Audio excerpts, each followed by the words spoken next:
అయితే మరి మైండ్ని ఎలా సైలెంట్ చేయాలి, థాట్స్ నుంచి మనం ఎలా బయటికి రావాలి అని అంటే, మన మైండ్ అనేది కనిపించడం చాలా కాంప్లెక్స్ కనిపిస్తుంది కానీ చాలా ఈజీగా అర్థం చేసుకుంటుంది. It just wants an answer. So ఆ ఆన్సర్ అనేది ఎలా ఇవ్వాలి అనేది చెప్పడమే మన అమ్మవారి స్వరూపం, కూష్మాండ అమ్మవారి స్వరూపం. అయితే తన స్వరూపంలో మనకు చూసుకుంటే తను 4 చేతులు ఉంటాయి. తను లయన్ మీద వస్తుంది.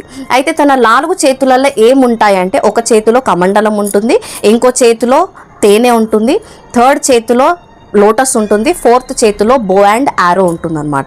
అయితే మనం బో అండ్ యారో నుంచి స్టార్ట్ చేద్దాం. బో అండ్ యారో మనకి దేనికి యూజ్ అవుతుంది అంటే, ఒక టార్గెట్, ఒక పాయింటెడ్ టార్గెట్ని మనం ఏం చేయడానికి బో అండ్ యారో రిప్రజెంట్ చేస్తుందన్నమాట. ఎందుకు అని అంటే, మన మైండ్ అనేది 10 సార్లు 10 విధాలుగా 10 వాటి మీద ఒకటేసారి ఆలోచిస్తుంది. అలా కాకుండా 1 thought at a time.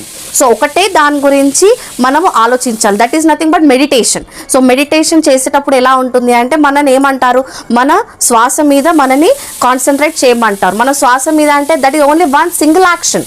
So అదే యాక్షన్ మీద నీ థాట్ అనేది నువ్వు పెడితే, సో అదే మెల్లగా మనకి థాట్స్ అనేటివి తగ్గుతూ వస్తాయన్నమాట. సో మనం కూడా 1 సింగిల్ థాట్ మీదనే మన ఎనర్జీ అనేది యూటిలైజ్ చేయాలి.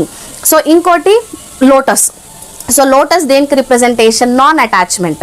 సో ఎందుకంటే మనం అటాచ్డ్గా ఉంటాం. దేనికి అటాచ్డ్గా ఉంటాం అంటే, మన మీద అటాచ్డ్గా ఉంటాము, మన చుట్టుపక్కల ఉన్న సరౌండింగ్స్ మీద ఉంటాము, మన చుట్టుపక్కల ఉన్న జీవరాశుల మీద అటాచ్డ్గా ఉంటాము. సో ఈ అటాచ్మెంట్స్ వల్లనే మనకు థాట్స్ అనేటివి జనరేట్ అవుతాయి. సో ఆ థాట్స్ని మనము సబ్సైడ్ చేయాలి, తగ్గించాలి అని అంటే మనకి నాన్ అటాచ్మెంట్ అనేది చాలా ఇంపార్టెంట్.